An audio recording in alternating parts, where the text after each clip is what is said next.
Alors merci de votre présence assidue depuis le début de ce séminaire. Alors lors de notre toute première séance, j'ai brossé à grands traits le scénario de la mise en place, dès l'origine de notre espèce, d'un modèle de représentation du masculin et du féminin dont je prétends qu'il n'a eu aucun concurrent dans l'histoire de l'humanité et qu'il est toujours de mise aisément reconnaissable dans toutes les sociétés humaines, y compris dans les sociétés occidentales développées, où la marche des femmes vers l'égalité est la plus spectaculairement sur les rails. J'ai appelé ce modèle d'une redoutable efficacité le modèle archaïque dominant, et donc j'aurais tendance à me référer à cette appellation.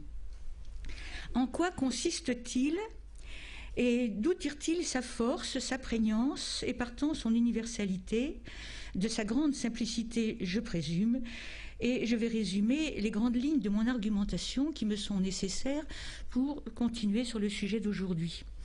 Alors, nos ancêtres du genre Homo sapiens sous ces deux formes ont donné sens au monde dans lequel ils étaient plongés à partir de l'observation des données sensibles de ce même monde qu'il leur était loisible de faire à partir de leurs 5 sens.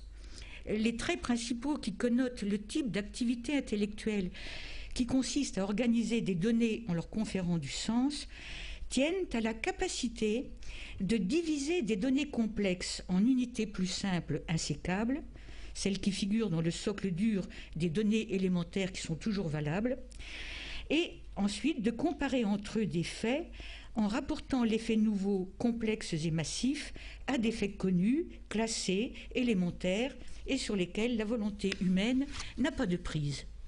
Ce socle dur de données élémentaires est constitué d'un certain nombre de faits dont on peut faire le tour, tous marqués par l'évidence et la banalité, même s'ils ont toujours fait problème pour l'humanité. Par exemple, on naît et on meurt, les parents naissent avant les enfants, et ce rapport ne peut pas être inversé. La vie animale est synonyme de chaleur et de mobilité. Corollairement, la mort est synonyme de froideur et d'immobilité. Bon, le sang est porteur de la chaleur et de la vie, car s'il s'écoule, arrive le froid et l'immobilité de la mort. Le coït est nécessaire pour faire des enfants, etc. C'est de ce genre de faits qui figurent dans ce socle dur. Alors, tous ces éléments sont à des titres divers pertinents pour l'élaboration d'un modèle d'ordonnancement du monde, mais j'insiste ici tout particulièrement j'isole tout particulièrement 2 éléments de réflexion à cause de leur importance majeure dans la reconstitution de la genèse de ce modèle archaïque dominant. Confronté à la multiplicité des espèces animales où l'espèce humaine prend place, la classification bute sur un trait permanent et inexplicable. Aussi différentes soient-elles, toutes les espèces sont parcourues par un même trait discriminant. Elles ont toutes un aspect mâle et un aspect femelle, avec des attributs morphologiques et des expressions physiologiques séparées. Ce fait, un butoir pour la pensée, car on ne peut pas le diviser en parties plus petites, est à la base d'un ordonnancement du monde créé donc par l'esprit humain, fondé sur l'opposition de termes 2 à 2, l'opposition entre des choses identiques et des choses différentes. Cette opposition entre identiques et différents, qui structure les modes de pensée de tous les humains, est à la base des séries binaires de catégories qui nous servent à penser et à classer le monde, catégories tant concrètes qu'abstraites. J'en cite quelques-unes qui m'ont déjà servi dans ces 2 pages. Le chaud, le froid, le mobile, l'immobile, l'abstrait, le concret, par exemple. Or, dans toutes les sociétés, ces catégories qui nous servent à penser, qui opposent l'identique au différent, sont non seulement indexées sur le masculin et le féminin, par exemple, abstrait, mobile, actif, chaud, sec, chez nous, en France, sont masculins, tandis que concret, stable, passif, froid et humide sont féminins. Mais de plus, elles sont dotées d'une échelle de valeurs qui, quelles que soient les attributions faites localement à l'un et l'autre sexe, font que les catégories masculines, classées comme masculines, sont hiérarchiquement jugées supérieures aux autres. Alors d'où vient cette hiérarchie ? A priori, rien ne l'impose. Du constat de la différence, donc des choses différentes, semblables et différentes, ne s'ensuit pas automatiquement l'inégalité des catégories qui en rendent compte, et surtout de cette façon uniorientée constante.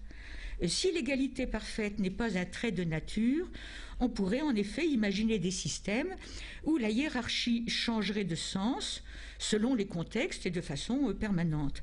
Or, si des variations peuvent être identifiées à l'intérieur d'un système particulier de représentation, elles s'inscrivent cependant toujours au sein de cette hiérarchie dominante des valeurs où le masculin est supérieur au féminin. Alors, pour comprendre ce fait, il faut faire intervenir un autre élément butoir, d'observation première également. C'est celui-ci: les femmes ont la capacité non seulement de se reproduire à l'identique, c'est-à-dire de faire des filles, mais aussi cette capacité inexplicable, pendant fort longtemps, jusqu'au XVIIIe, XIXe siècle de notre ère, la capacité inexplicable et exorbitante de faire des corps différents d'elles-mêmes. Et symétriquement, il apparaît que les hommes n'ont pas la capacité de se reproduire à l'identique et qu'ils doivent passer pour cela par des corps de femmes. Alors, de la réflexion primitive, pour trouver des raisons et conférer du sens à cette situation, ont résulté deux conséquences majeures, l'une sur le plan des représentations conceptuelles, d'où viennent les enfants, de quelle puissance, de quel moteur intime, et l'autre sur celui des organisations sociales. Alors, sur le plan conceptuel, l'humanité a élaboré deux grands types seulement de réponses à la question sur l'origine des enfants et sur leur sexuation, qui toutes deux éliminent un ressort purement féminin. Dans le premier cas, je m'étais un peu étendue là-dessus, les enfants sont des graines qui sont placées dans le corps des femmes par les dieux ou par les ancêtres, mais qui ne peuvent grandir dans le sein des femmes et sortir que par le truchement de l'ouverture du corps par le sexe masculin et de l'arrosage par le sperme masculin. Dans le deuxième, c'est l'homme lui-même qui dépose les graines par le sperme et qui les place dans le ventre des femmes. Et c'est un échec particulier de sa puissance qui fait que parfois les femmes ont le dessus et imposent la forme féminine à cette graine. Mais dans tous les cas, dans l'un et l'autre des deux modèles, elles ne sont jamais le moteur. Elles sont le réceptacle. Alors, sur le plan de l'organisation sociale, des règles se sont mises en place pour assurer entre les hommes une juste péréquation de ces corps féminins indispensables à leur reproduction à l'identique. La prohibition de l'inceste et la loi exogamique qui s'ensuit, accompagnée de l'instauration du mariage comme un lien entre les familles, et accompagnée aussi de la répartition sexuelle des tâches, tous ces éléments se mettent en place sur un fond tacitement admis, tant par les systèmes de pensée locaux que par les anthropologues qui en rendent compte. Ce sont les femmes qui sont échangées par les hommes entre eux, et ce n'est jamais l'inverse. Il n'y a pas de système où les femmes échangent des hommes entre elles. Les femmes ont été ainsi établies dès l'origine dans la position de ressources, entre guillemets, pour utiliser un mot de notre époque, de ces ressources indispensables, et elles ont été assignées en raison de leurs compétences physiologiques à cette tâche particulière qu'est la reproduction du groupe. Bien indispensables, assignées à une fonction, elles deviennent ainsi la propriété du groupe, un objet d'échange entre les mains de leurs pères et de leurs frères pour organiser et concrétiser des alliances constitutives du lien social, et elles sont ensuite la propriété du groupe auquel elles sont remises et la propriété d'un homme en particulier qui en a l'usage, car le groupe compte sur leur capacité procréative. Il va de soi qu'un statut d'objet d'échange n'est pas un statut dominant. Il s'ensuit que le privilège, entre guillemets, de la fécondité, cette capacité que j'ai appelée exorbitante de faire les enfants des deux sexes, s'est traduite sur le plan social par une mise en tutelle et sur le plan conceptuel par une dévalorisation qui va jusqu'au dénigrement systématique, expliquant par là même la constance uniorientée des valeurs hiérarchiques attribuées à nos catégories qui nous servent à penser selon qu'elles sont classées comme relevant du masculin ou du féminin. objet et non personne à part entière. L'assignation dans la fonction reproductrice a été doublée pour être efficace d'un certain nombre de mesures que l'on retrouve encore telles quelles dans la majeure partie de l'humanité. En premier, la privation de liberté. Les femmes n'avaient pas leur mot à dire sur leur destin, y compris dans notre société jusqu'au XIXe siècle, qu'il s'agisse du choix du conjoint, du nombre d'enfants qu'elles auraient souhaité mettre au monde, etc. Et c'est toujours le sort des femmes dans la plus grande partie du monde.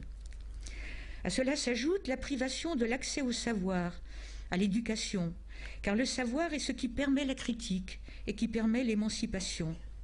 La privation de l'accès au savoir a l'avantage en outre d'utiliser l'argument d'une bêtise inhérente, naturelle, congénitale des femmes, qui serait seule à l'origine de leur manque de savoir et de leur crédulité, et légitimerait en retour le fait qu'elles soient systématiquement écartées de l'école, encore une fois, dans une bonne partie du monde contemporain.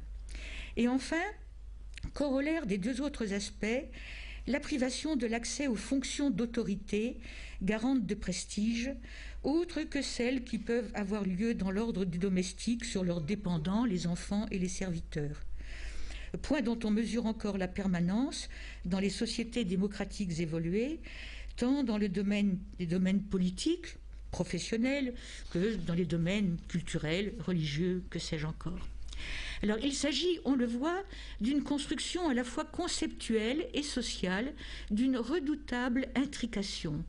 L'élément pertinent le plus fort, qui le rend terriblement efficace, est le fait, quand les faits sont présentés comme des données naturelles, c'est l'ensemble des faits dans leur articulation complexe, et qu'ainsi l'idée de nature vient légitimer ce qui n'est que le produit d'une réflexion intellectuelle, donc d'une construction culturelle, à partir de l'observation avec des moyens limités de connaissance de faits biologiques notables, la différence des sexes, la fécondité féminine.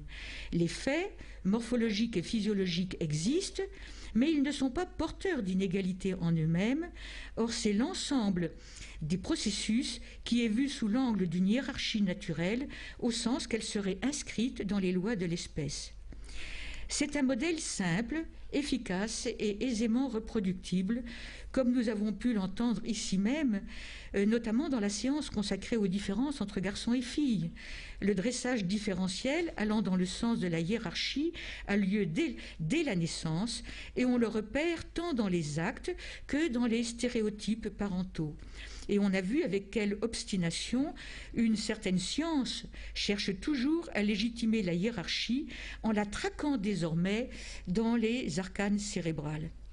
Alors, sur le plan social, il nous suffit de décentrer un peu notre regard habituel et convenu pour nous apercevoir, par exemple, que les charges de la maternité incombent pratiquement uniquement aux femmes, puisqu'elles en sont pénalisées dans leur vie professionnelle et affective, alors même que la reproduction est une exigence sociale absolue et devrait donc se trouver à la charge des deux sexes, ou dans un autre domaine, pour nous apercevoir avec quelle persévérance, malgré les acquis récents, elles sont exclues encore des hautes sphères de la connaissance et du pouvoir. Combien de femmes, par exemple, professeurs de médecine ou professeurs de droit?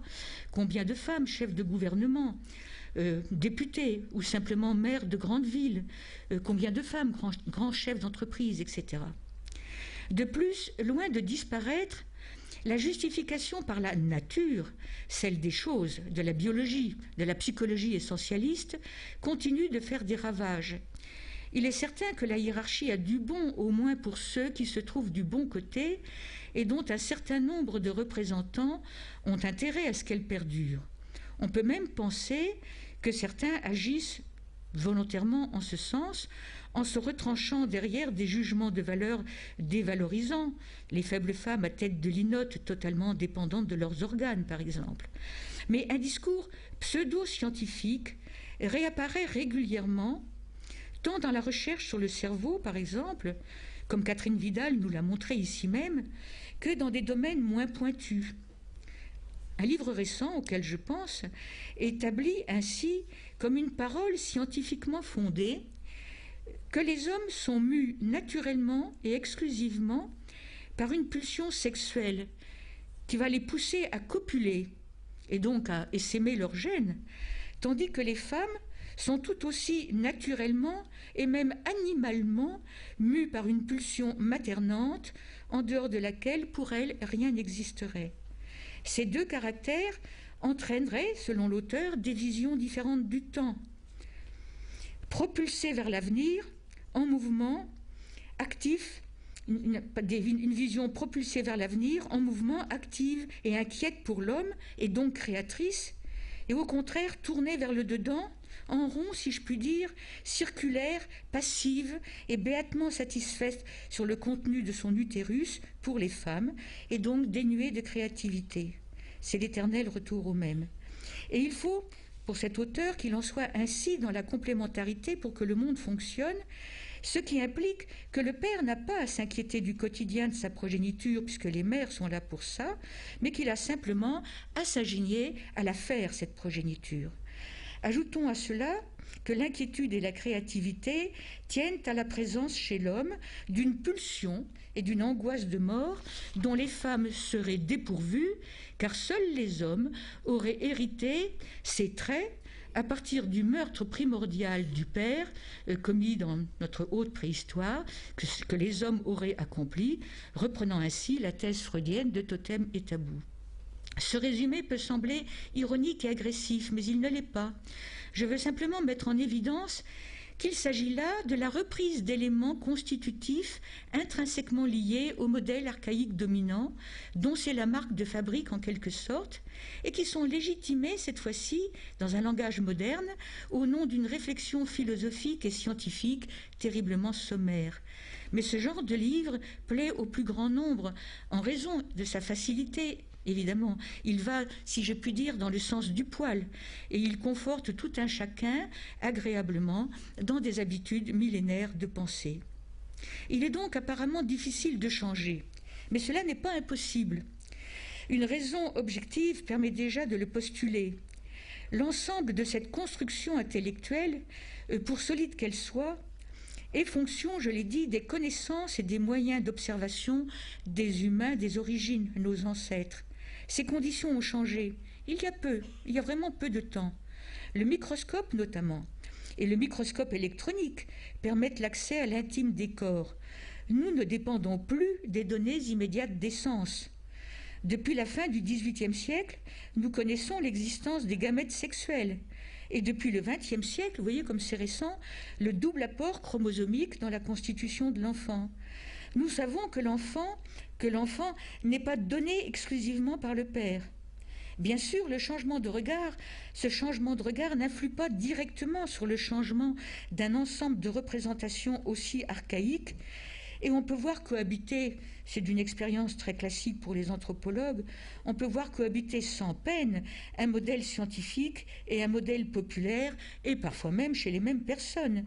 Mais on ne peut plus s'abriter derrière l'argument de différence de nature telle que la hiérarchie y serait naturellement incluse. C'est cependant par la prise de conscience, la lutte au quotidien, le combat politique, et surtout l'éducation, que l'on peut espérer parvenir à changer en bloc les systèmes de représentation du modèle archaïque dominant qui légitime la hiérarchie.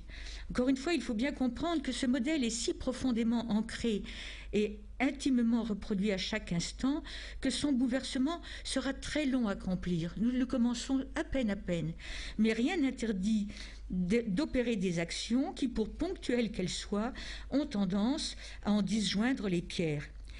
Quelques-unes de ces actions essentielles ont vu le jour, surtout dans la deuxième moitié du XXe siècle. Je veux parler notamment de la contraception, de la parité politique, de la conquête par les femmes des espaces du savoir, sinon encore de tous les espaces professionnels. Mais je vais insister plus particulièrement sur l'importance à accorder à la contraception non pas au sens technique, mais à la contraception institutionnellement admise, c'est-à-dire votée et inscrite dans l'arsenal des lois d'un État. Alors pourquoi cette insistance ? Parce qu'il m'apparaît, si mes analyses sont bonnes, que la contraception est un levier qui intervient au point même qui a justifié la mise en dépendance des femmes, à savoir celui de leur fécondité. C'est à cause de leur capacité à faire les fils des hommes qu'elles ont été captées et confinées à la sphère sexuelle, maternelle et domestique. En leur rendant la liberté sur ce point, on confère aux femmes le statut de personne à part entière qui consiste à décider librement de son destin. Bon, nous savons bien sûr que la liberté absolue n'existe pas, mais du moins nous savons aussi que l'absence de liberté, elle, existe. Alors j'ai cité plus haut les 3 grandes privations dont souffrait partout le genre féminin, mais en donnant aux femmes la liberté de choix par la contraception, non seulement on leur donne un statut juridique de personne à part entière, mais aussi, en pratique, on leur ouvre d'autres droits en amont, comme celui de choisir leur conjoint, ou au moins de refuser un choix qui ne leur conviendrait pas, de choisir le nombre des enfants qu'elles veulent faire avec le partenaire de leur choix, le droit d'avoir accès au divorce et non pas d'être simplement l'objet de répudiation, le droit de ne pas être séparés de leurs enfants, etc. Tous ces droits vont ensemble, et c'est parce qu'ils vont ensemble qu'ils sont impensables ensemble dans de nombreuses régions du monde. Mais quelle que soit l'importance de ces acquis de fond, il reste 2 éléments très forts qui bloquent le modèle archaïque dominant dans sa position dure, 2 éléments qui n'ont encore que très peu bougé. Alors j'y ai fait allusion un peu plus haut en me référant à un ouvrage récent. Ce sont respectivement l'idée que l'homme est agi par une pulsion sexuelle forte, non maîtrisable, qui porte en elle-même la justification des actes nécessaires pour son assouvissement, et qu'il est donc légitime que des corps soient mis à sa disposition pour cela. C'est l'élément le plus fort et disons l'invariant de la valence différentielle des sexes. La pulsion sexuelle masculine n'a pas à être entravée ni contrecarrée. Il est légitime, considèrent les sociétés diverses, qu'elle s'exerce, sauf si elle le fait de manière violente et brutale à l'encontre du droit officiel d'autres hommes, c'est-à-dire les pères, les frères ou les maris des femmes. Car les femmes sont considérées comme faisant partie de la propriété des hommes. Pour faire une société viable, on a réglementé et encadré bien des pulsions inhérentes à la condition humaine, par exemple celles attentatoires à la vie d'autrui ou à la propriété d'autrui. Mais la pulsion sexuelle masculine et la nécessité postulée à s'assouvir est considérée comme libre de se déployer dans les seules limites des lois qui encadrent la protection de la vie et des biens, et là, des femmes considérées comme la propriété d'un autre homme, père, frère ou mari. Et le principe même de la légitimité naturelle à s'assouvir de cette pulsion sexuelle implique la reconnaissance du champ social de la prostitution avec le cortège de jugements de valeur négatifs qui se rapportent non pas aux demandeurs, mais qui se rapportent au corps prostitué. Inversement, les femmes sont considérées simultanément comme porteuses de manière différente, contradictoire, mais que l'on trouve dans le même champ, comme porteuses à la fois des appétits les plus débridés, les plus déchaînés, ce qui légitime de la part des hommes la répression par tous les moyens de leur appétence sexuelle, notamment dans le cadre des unions légitimes, ou, autre aspect, comme dépourvues totalement de libido sexuel, car toute leur énergie en la matière est consacrée à la réalisation de cette pulsion maternante extrême, animale et fondamentalement égoïste, c'est-à-dire tournée vers la satisfaction d'un désir vital intime totalement découplé des nécessités du monde extérieur. Or, il s'agit là, on en conviendra sans nul doute, d'une construction idéologique et non pas de la traduction de réalités psychophysiologiques proprement contraignantes. Et c'est le double aspect de ce montage classique, versant masculin et féminin, qui fait de leur articulation l'un à l'autre un moteur de représentation d'une redoutable efficacité. Un exemple récent, on justifie ainsi, par exemple, par le fait que les femmes privilégient leurs enfants par rapport à leur travail, pour des raisons encore une fois égoïstes, car elles ne sont pas totalement dévouées à l'entreprise, puisqu'elles préfèrent leur famille. On justifie par ce fait les discriminations opérées au recrutement, à l'évolution normale de carrière qui sont opposées aux femmes, ce qui n'est pas le cas, ou très très peu, en ce qui concerne des hommes pères de famille. Et paradoxalement d'ailleurs, ces considérations s'adressent également aux femmes célibataires et dépourvues d'enfants au nom d'une potentialité naturelle de leur être. Ce n'est pas parce qu'elles ont des enfants, mais qu'elles peuvent tout simplement un jour en vouloir. C'est ce qui ressort, par exemple, de l'analyse de jugements, en justice donc, qui ont été édictés dans des pays développés et où on n'a pas la pudeur des mots que l'on trouverait dans d'autres sociétés, comme c'est le cas, par exemple, pour des jugements dont j'ai eu connaissance aux États-Unis ou au Japon, où on déboute des femmes, certaines femmes de leur démarche en justice pour se plaindre de n'avoir pas eu droit à la promotion auquel leurs compétences, leurs talents, leurs diplômes leur donnaient droit, et où l'argument qui est donné, c'est celui-là: les femmes ne sont pas totalement dévouées à l'entreprise à cause de leur pulsion maternante. Alors ces deux bastions sont pratiquement intacts encore de nos jours, avec des conséquences dans la vie quotidienne des individus, tant professionnels que domestiques. Pour parvenir à un autre modèle, non fondé sur la hiérarchie des valeurs binaires ni sur la hiérarchie factuelle des sexes, il reste donc beaucoup à faire, y compris dans notre société occidentale développée. Et ce n'est pas infaisable, mais cela implique un changement global du regard politique porté à cette question et, corollairement, cela implique d'intenses efforts en matière d'éducation et de réglementation du domaine public. Tous les messages, par exemple, que diffusent les médias, la publicité, les bandes dessinées, les appareils culturels, etc., ce qui n'est pas si simple que cela si l'on ne veut verser ni dans la censure, ni dans le politiquement correct. Mais le plus important est de changer le regard politique sur la question pour commencer. Comment ? Eh bien, au lieu de considérer l'asymétrie biologique, l'asymétrie biologique qui fait que les corps féminins fabriquent bien les enfants des deux sexes, au lieu de le considérer comme un marquage naturel qui justifie l'asservissement des femmes à leur fonction, à cette fonction maternante, qui justifie leur mise en dépendance par rapport à des hommes ou à des systèmes, qui justifie la pénalisation qui leur est imposée dans leur vie sur tout ce qui touche la réalisation de leurs désirs et projets.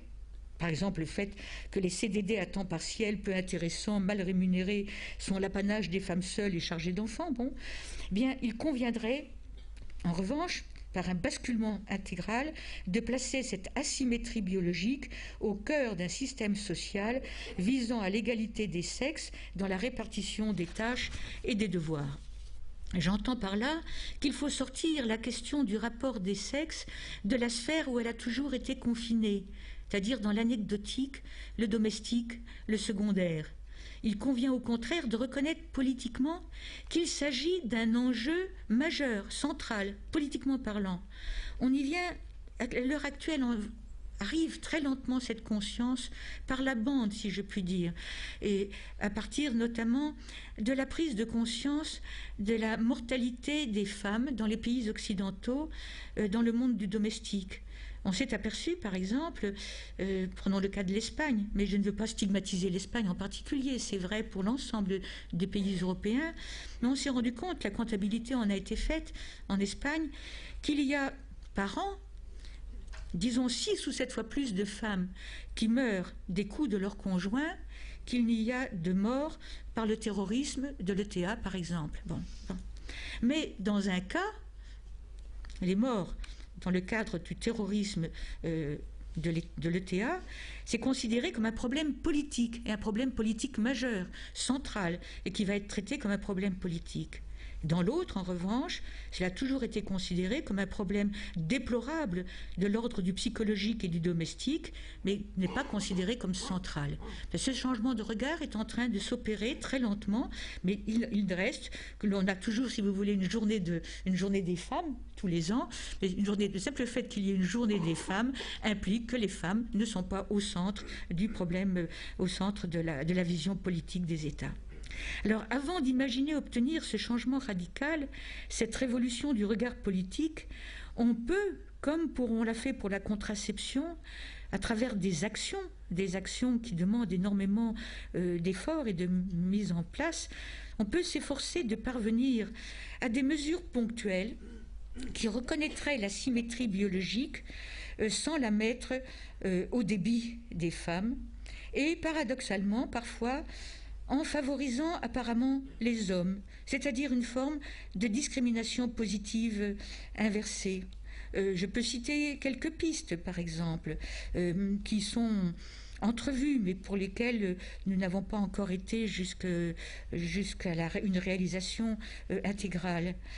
Le problème est de rendre sa dignité à la sphère du domestique et d'obtenir notamment, je ne dis pas nécessairement un partage constant et radical de toutes les tâches, mais au moins un investissement dans le domestique similaire qui serait parallèle, des hommes qui seraient parallèles à l'investissement professionnel des femmes dans le monde extérieur. Bien, pour y parvenir, il existerait quelques méthodes. Et ces méthodes passent nécessairement par l'appropriation d'un certain nombre de traits qui sont toujours interne au modèle archaïque dominant, qui fait que sont valorisées les tâches externes lorsqu'elles sont porteuses d'une rentabilité économique. Donc le travail à l'extérieur est considéré comme valorisé par rapport au travail domestique parce qu'il est porteur d'un salaire, d'une reconnaissance, d'un prestige, mais aussi d'un salaire. Eh bien, imaginez par exemple qu'un gouvernement accepte le principe d'année sabbatique ou de congés de paternité qui ne seraient pas ces congés de 15 jours qui ont été obtenus récemment, mais c'est déjà un début, de congés sabbatiques de paternité qui seraient calculés de telle manière que ces congés de paternité permettraient au père comme aux mères, évidemment, permettrait de retrouver son poste à la sortie en alternant donc les présences au foyer et pourrait compter double pour la retraite. Bien, s'il y avait un investissement financier au départ sur ces congés de paternité, il va de soi que ça revaloriserait très très nettement le travail domestique et le travail parental. Bon, dans ce même domaine, qui sont des mesures de type économique, mais qui auraient une incidence, par exemple, l'imposition séparée des salaires, qui ferait que les salaires féminins ne seraient pas considérés comme des salaires d'appoint, ce qui est toujours la manière de les considérer encore de nos jours. L'idée aussi que les pensions de réversion ne fonctionnent pas uniquement dans un seul sens. Je cite des pistes, mais c'est des pistes politiques, mais qui pourraient très très bien être votées, qui représentent un investissement économique, mais qui ne sont pas totalement impossibles. Alors, il y aurait bien d'autres, en sortant de ce domaine économique, il y aurait d'autres manières de voir les choses. Il n'est pas nécessaire, par exemple, pour leurs biens, que les enfants soient quasi systématiquement confiés aux mères en cas de divorce ou de séparation. C'est d'ailleurs, vous le savez, une revendication de certaines associations de pères divorcés qui, pour des motivations diverses, récusent l'automaticité de cette mesure. Il ne faudrait cependant pas verser, bien sûr, dans l'excès contraire, comme le souligne par exemple le collectif masculin canadien contre le sexisme à propos de la garde alternée que prévoit la réforme du divorce en France en fonction de la filiation biologique, sans tenir compte de la réalité, d'autant qu'une présomption favorable à la résidence alternée ouvre la porte à tous les chantages, à l'appropriation de la moitié des allocations et à la suppression de la pension de la part de certains pères qui tiennent surtout à dicter leurs lois. Là, je cite ce que dit ce collectif contre le sexisme, ce collectif de pères canadiens. On pourrait aussi, par exemple, reprendre les recherches sur la contraception masculine. Bon, non pas sur le Viagra, mais sur la contraception masculine, en vue d'une responsabilisation des hommes en ce domaine, et ce domaine de la contraception ne serait ainsi plus considéré comme typiquement du ressort des femmes, maintenant que le principe même de la contraception est acquis. On vient de lancer sur le marché en Inde, par exemple, une méthode qui stérilise les spermatozoïdes au passage dans les canaux déférents où un gel a été injecté, dont les effets durent une dizaine d'années et l'opération est réversible à la demande. Bien, outre l'avantage qu'il y aurait à partager les responsabilités, un autre avantage serait celui de couper l'association établie dans les esprits entre stérilité masculine et impuissance. Un autre domaine où on pourrait agir, c'est sur l'apprentissage de la mixité qui commence à l'école. Bon, elle n'a pas été en France notamment la réussite attendue ni sur le plan de la transmission des stéréotypes sexuels, ni sur celui des orientations scolaires des enfants. En effet, on apprend toujours aux filles, on leur dit toujours qu'elles ne sont pas douées pour l'abstraction mathématique, la théorie en général, les sciences. On les amène à reculer devant des choix cruciaux pour leur avenir. Mais c'est en fait qu'on a attendu, pour des raisons sur lesquelles je m'interroge, qu'on a attendu de façon purement idéologique, et je ne sais pas comment le caractériser, on a attendu des enfants, somme toute, qu'ils soient spontanément et naturellement plus créatifs que leurs devanciers, et qu'ils inventent par eux-mêmes, par leur confrontation entre eux, garçons et filles, la sagesse de nouveaux rapports. Or, un tel espoir est utopique. Les enfants, quand ils arrivent à l'école, ils sont déjà porteurs de tout le système de représentation qu'ils ont hérité de leur famille et de la rue. La valence différentielle des sexes est portée par tant de facteurs minuscules mais aussi massifs, véhiculés de tant de manières, les jouets, les manuels, les livres pour enfants, télévision, publicité, cinéma, rapport au sein de la famille, dans la rue, etc., que l'école n'en peut être que le reflet, d'autant que les enseignants participent de la même idéologie. Donc tout doit bouger en même temps, et c'est là le problème.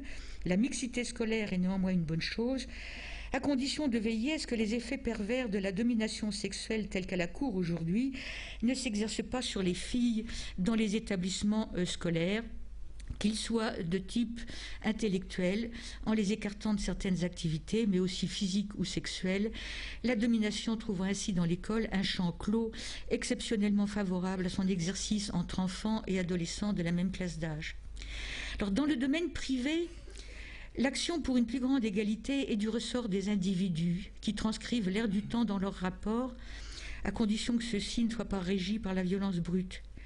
Mais il devrait être possible de véhiculer socialement quelques messages forts sur des points précis, dans des campagnes d'utilité publique. On en fait bien pour la consommation du bœuf ou du sucre, ou au même titre que celles qui ont été menées sur la prévention des accidents de la route ou la promotion des conduites sans risque. Je prends un petit exemple très banal qui nous vient de l'Égypte ancienne. Un sage de la 12e dynastie, je crois, même plus tôt, dispense ses conseils à l'époux. Et il lui dit à l'époux: ne dis pas à ton épouse, telle chose, où est-elle? Apporte-la-moi, lorsqu'elle est mise à la bonne place où tu sais pouvoir la trouver. Ou encore, ne sois pas brutal, tu obtiendras bien plus de ta femme par les égards que par la violence. Je ferme les guillemets. Bon. Le simple fait de formuler en Haute-Égypte dans la 12e dynastie, de formuler de telles recommandations, outre le calme cynisme de la deuxième proposition, tu obtiendras plus par les égards que par la violence, montre bien qu'il était déjà de l'usage normal des maris d'appeler leur épouse pour qu'elle leur rapporte les objets rangés à leur bonne place et à portée de leurs mains. On ne voit pas, sur cet humble point du service domestique, de changement majeur depuis cette lointaine époque, ce qui montre à la fois la vitalité du modèle, archaïque dominant, et celle de ses modes d'expression, et qui permet d'ailleurs en passant de nier, contrairement à ce que pensent certains auteurs, que l'Égypte ait été dans ses profondeurs ce monde idéal qui aurait réalisé l'égalité entre les hommes et entre les femmes. Mais plus fondamentalement, un nouveau modèle doit faire prendre conscience par l'éducation à tous les acteurs de l'iniquité de l'atteinte portée aux droits symétriques de l'humain féminin que nous constatons. Mais cela ne suffira pas si ce nouveau modèle ne comporte pas pour le genre masculin une rétribution analogue en son principe à celle que la contraception institutionnalisée apporte au genre féminin. Alors de quelle rétribution peut-il bien s'agir ?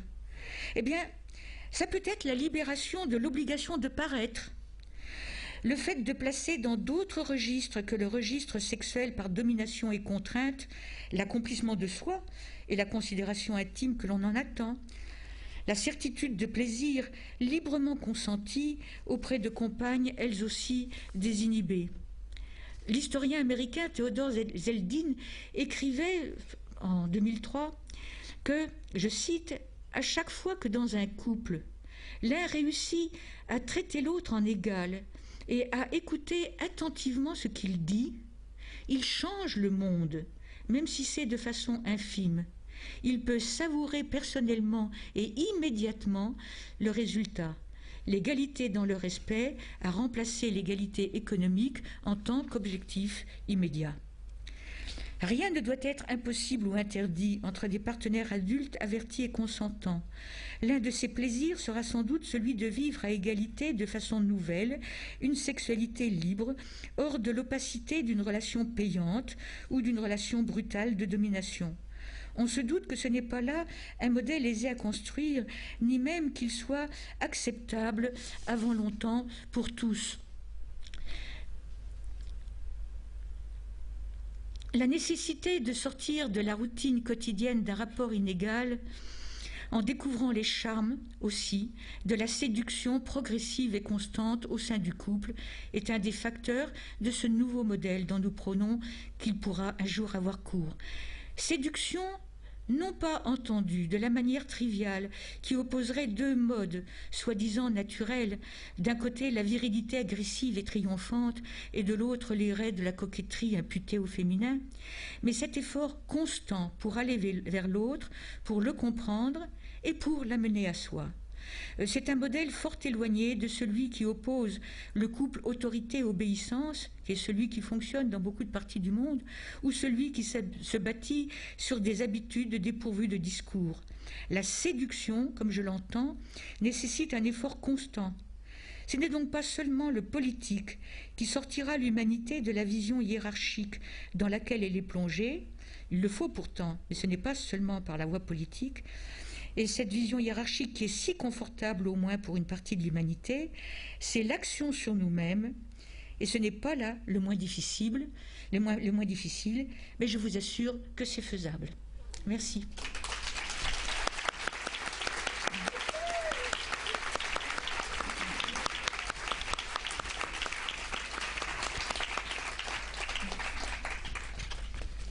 C'est à vous, Monsieur Pizan. Merci.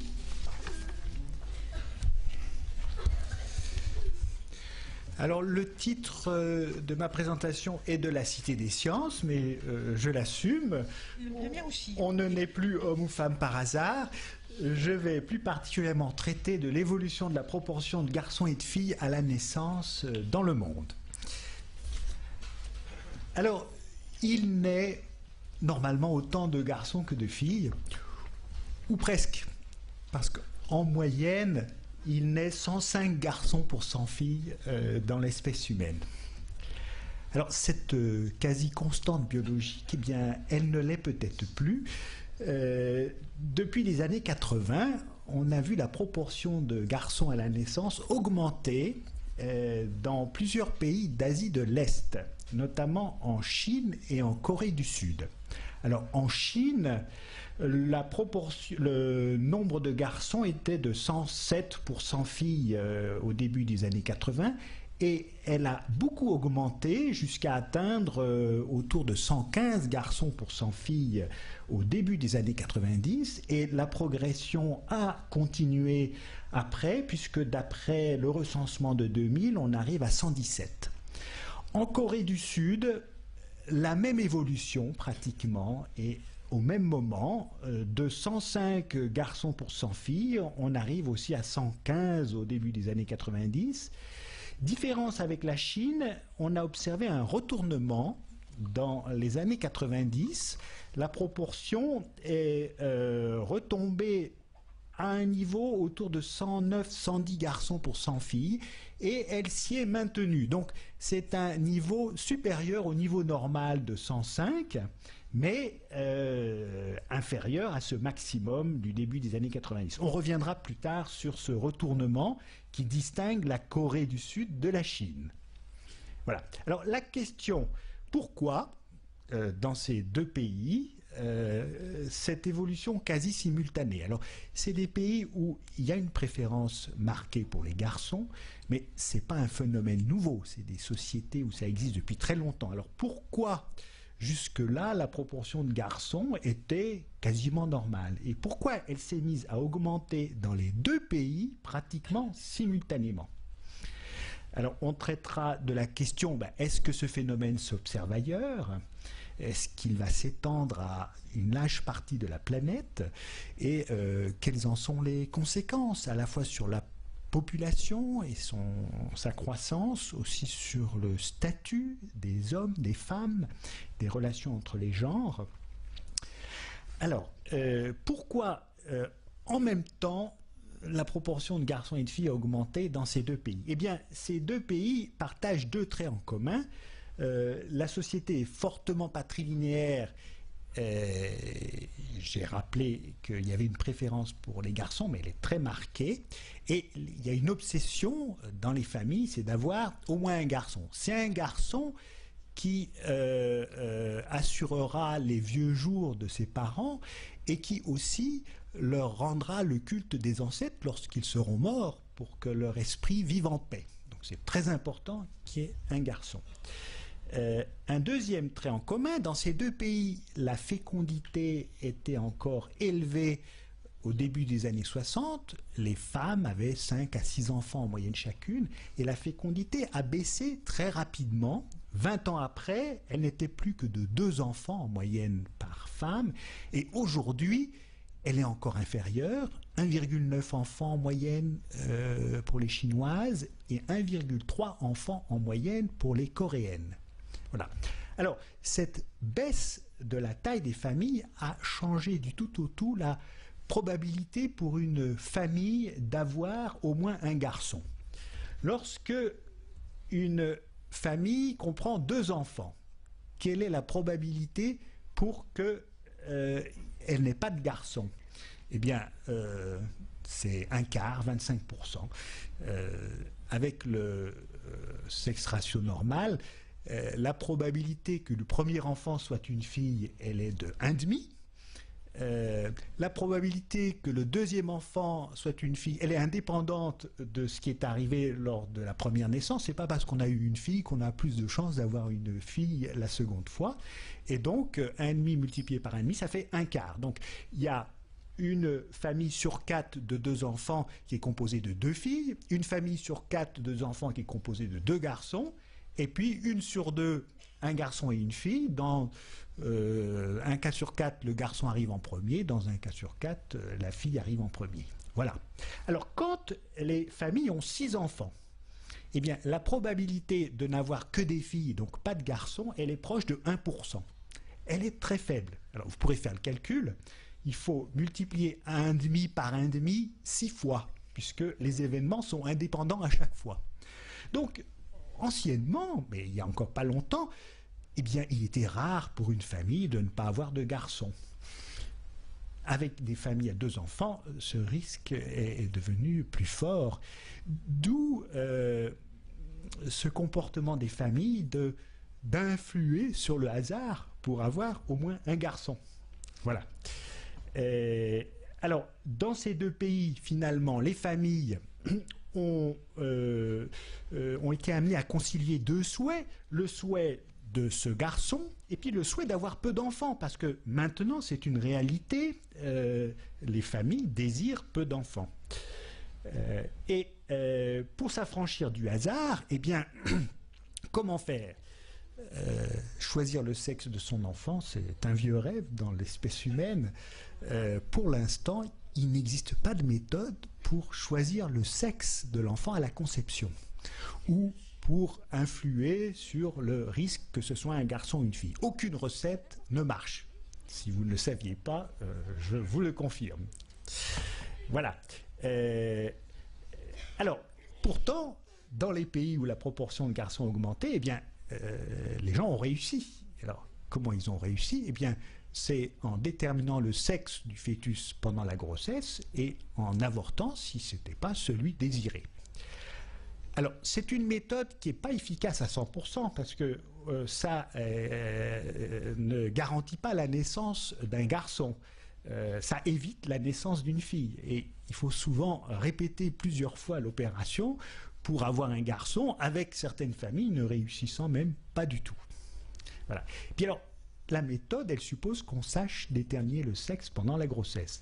Or, c'est que depuis peu qu'on est capable de le faire. La technique d'amniosynthèse date de 1972, donc elle consiste à, par prélèvement à l'intérieur du corps de la femme, de cellules fétales, établir un karyotype et qui permet de déterminer le sexe. C'est une méthode coûteuse, qui est lourde à mettre en œuvre, accessible co-fraction très aisée et riche des populations de ces pays. Alors, la nouveauté, ça a été le perfectionnement d'une autre méthode qui est l'échographie, donc dans les années 70, et la mise au point d'appareils de petite taille, de faible coût, et qui se sont répandus partout sur la planète, et qui ont rendu accessible la technique d'échographie qui permet de déterminer le sexe du fœtus à partir de 3 mois, hein, à une large partie de la population. Donc, le rêve est réalisable, mais avec cette méthode qui combine l'échographie et l'avortement, voilà, depuis, eh bien justement, le début des années 80. Mais il ne faudrait pas attribuer à la technique elle-même l'origine de la hausse de la proportion de garçons dans ces pays. Finalement, c'est la conjonction de 3 phénomènes qui a permis, qui est à l'origine de ce mouvement. C'est le désir d'avoir un garçon, la réduction de la taille des familles, la fécondité, et cette technique qui permet donc de choisir le sexe de son enfant. Voilà. Alors, il ne faut pas se tromper. On attribue souvent cette hausse de la masculinité des naissances en Chine au gouvernement communiste, à sa politique de l'enfant unique. Alors, le même mouvement de hausse s'est observé dans des pays voisins de la Chine qui ne sont pas régis par un gouvernement communiste et qui n'ont pas de politique de l'enfant unique. Alors, c'est le cas à Hong Kong, puisqu'on a observé la même hausse à Hong Kong, alors que l'île n'était pas encore rattachée à la Chine. On l'a observé à Taïwan. Hein. Donc, même si la politique de l'enfant unique a pu contribuer, ce n'est pas elle la responsable. Voilà.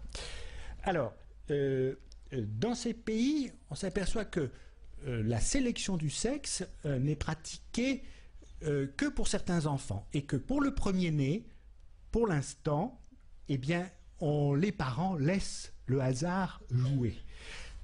Voici en Corée du Sud l'évolution de la proportion de garçons, donc toujours exprimée en nombre de naissances de garçons pour 100 filles, chez les enfants qui sont les premiers-nés du couple ou de la femme. Vous voyez que ça n'a pratiquement pas changé, c'est resté autour de 105, 106, 107 au cours des 20 dernières années. Par contre, pour les enfants qui sont les deuxièmes nés de la femme, il y a une hausse jusqu'à 117 à peu près hein, dans les années 90, puis après la diminution.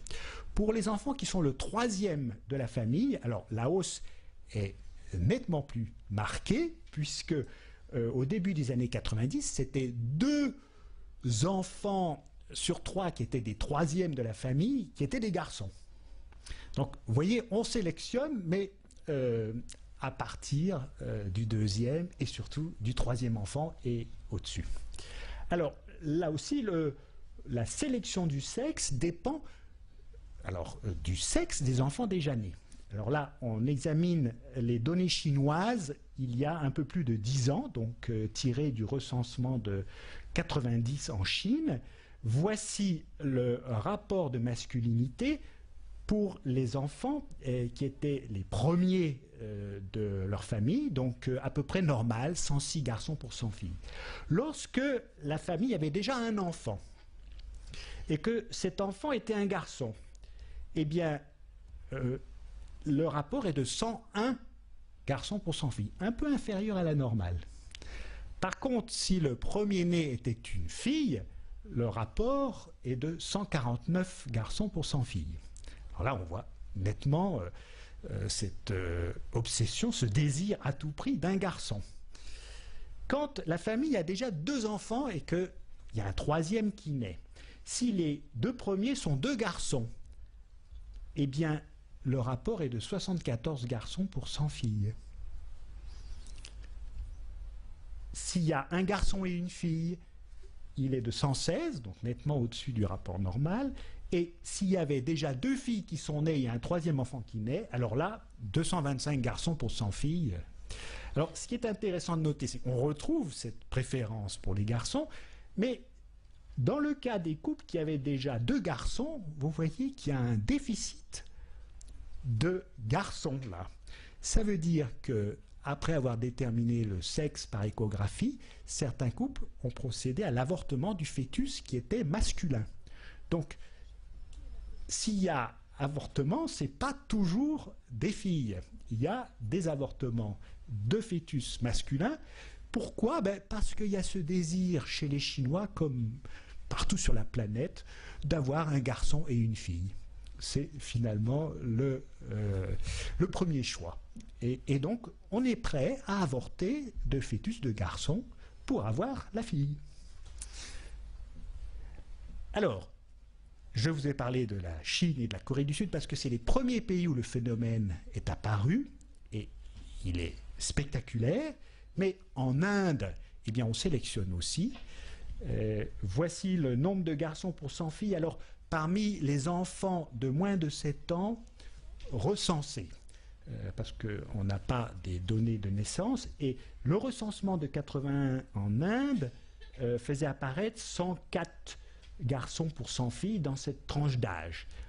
Le recensement de 91, 106.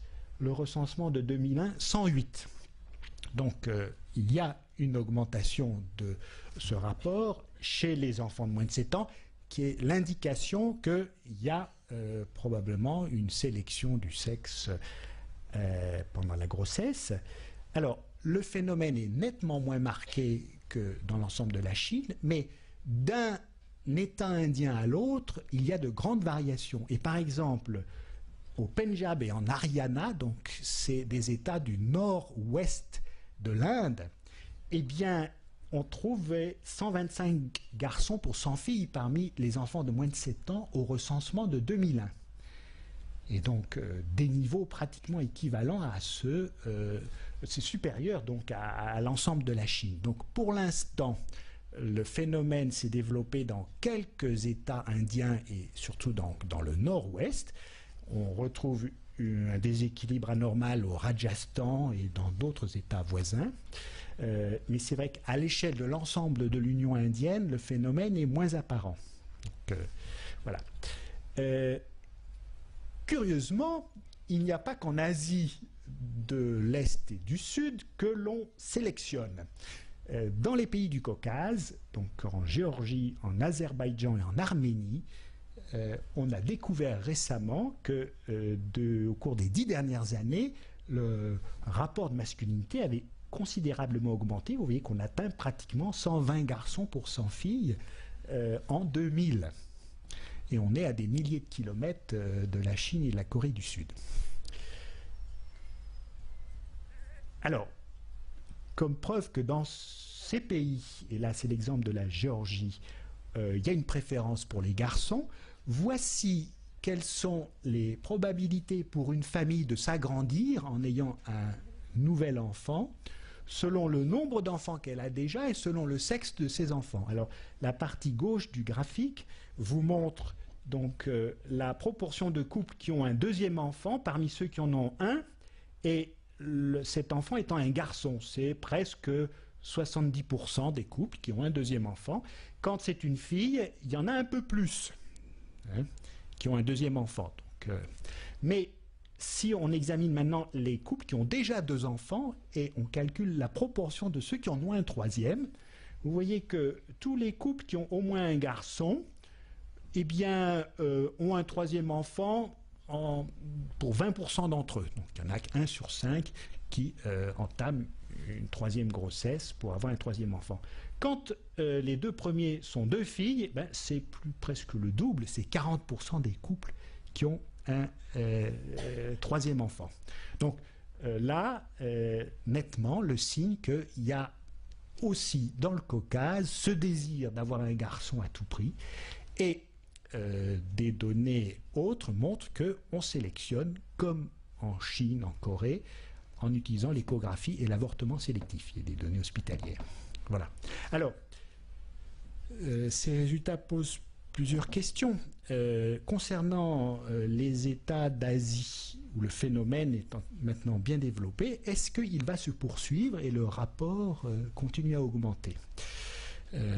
Notamment alors en Inde où pour l'instant le phénomène ne touche que quelques États, Mais il faut dire qu'en Inde, la fécondité est encore relativement élevée, même si elle a baissé.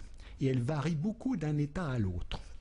Il n'est pas exclu que les grands États du Nord qui ont encore une fécondité de 4 enfants en moyenne, quand la fécondité aura baissé jusqu'à 2 enfants, eh bien, le phénomène se développe. Donc il n'est pas exclu qu'en Inde, le phénomène prenne de l'ampleur comme en Chine. En Chine aussi, tous les États ne sont pas encore touchés. Ceux qui ont une fécondité élevée ont encore un rapport de masculinité normal. Donc on peut s'attendre à une accentuation du phénomène dans les pays où il existe déjà. Mais il pourrait aussi régresser, et on a l'exemple de la Corée du Sud qui, depuis le milieu des années 90, a vu le déséquilibre se réduire, même s'il existe toujours. Et j'ai interrogé des collègues coréens pour savoir qu'est-ce qui s'était passé. Ils m'ont répondu, eh bien, le déséquilibre des sexes est apparu comme aux élites, aux gouvernants, comme un problème grave pour l'avenir. Et donc des lois ont été votées pour empêcher le phénomène, donc interdisant bien sûr la communication du sexe de l'enfant lors d'une échographie, mais ça c'est des lois qui existent dans tous ces pays que je vous ai cités déjà, hein. Prévoyant des peines très dures pour les médecins qui contrevenaient. Et il y a eu effectivement des médecins condamnés très lourdement. Par ailleurs, de façon plus positive, des campagnes dans les médias pour améliorer le statut des femmes. Alors, je ne sais pas si elles ont été efficaces, puisque Françoise Héritier nous explique que ça prend du temps. Je ne pense pas que c'est en 2 ans qu'on transforme les mentalités. N'empêche que le résultat est là, le déséquilibre s'est réduit assez rapidement, mais il est toujours là. Alors, il n'est pas exclu que dans ces pays, Chine, le même phénomène arrive et qu'il y ait un reflux. Donc, alors, deuxième question, est-ce que le phénomène va s'étendre à d'autres régions de la planète? Puisque là, on a découvert que depuis très peu ce phénomène, donc il existe peut-être dans bien d'autres pays. Mais on sait qu'il n'existe pas dans certains pays où on aurait pu l'attendre. Et par exemple, en Asie, on ne sélectionne pas en Indonésie, au Vietnam, à Singapour, des pays où la fécondité est maintenant faible et où on aurait pu attendre que le phénomène se développe. Le phénomène n'existe pas dans les pays voisins de ceux du Caucase et dans les régions frontalières des pays du Caucase, en Russie, en Iran, en Turquie. Il n'existe pas non plus en Amérique latine, en Afrique, en Amérique du Nord, en Europe. En tout cas, pour l'instant, il n'est pas apparent. Donc, il n'est pas sûr qu'il faille s'attendre à une épidémie, une diffusion mondiale du phénomène. Cela dit, le fait qu'il existe et il pourrait encore se développer en Chine et en Inde, et que les 2 pays réunis, ça représente 2 hommes sur 5, une naissance sur 3, et au total, chaque année, 42 millions de naissances, eh bien, ça pèse de fait dans le bilan mondial. Avec la sélection du sexe comme elle est pratiquée d'après les mesures, là, eh bien, il y a sur ces 42 millions de naissances un excédent de 2,5 millions de naissances de garçons par rapport aux filles. Si on ne sélectionnait pas dans ces pays les enfants selon le sexe, il n'y en aurait que 1 million en plus. 1 million en plus parce que, je vous l'ai expliqué, naturellement, il y a 105 garçons pour 100 filles. Donc il y a bien déjà un petit excédent. Mais il y a un excédent supplémentaire de 1,5 million de naissances masculines, rien que pour ces 2 pays. Et sur l'ensemble de la planète, il naît chaque année 130 millions d'enfants. S'il n'y avait pas de sélection du sexe en Chine et en Inde, pour ne prendre que ces pays-là, il y aurait au total 3,2 millions de naissances de garçons en plus que de filles. Et le seul fait qu'on sélectionne en Chine et en Inde, donc je ne parle pas des autres pays où le phénomène peut exister, eh bien on passe à 107 garçons pour 100 filles. Voilà. Alors, pour la fin je voudrais voir quelques questions. D'abord, même si le phénomène ne prend pas plus d'ampleur qu'aujourd'hui, même s'il reflue dans ces grands pays, des générations d'enfants sont déjà nés avec un déséquilibre très marqué des sexes. Donc nettement plus de garçons que de filles. Ils vont vivre toute leur vie. Actuellement, ils ont maintenant les premiers 10-15 ans. Qu'est-ce qui va se passer pour eux?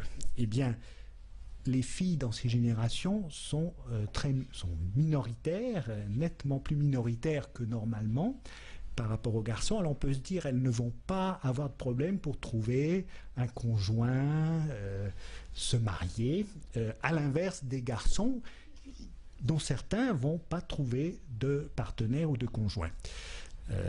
Bon, on pourra discuter, il y a des façons de gérer ces problèmes de déséquilibre entre les mariables des deux sexes, mais c'est un vrai problème. On peut se poser la question, quelle va être l'influence de ce déséquilibre sur l'évolution du statut des femmes et des hommes, sur les relations entre les genres?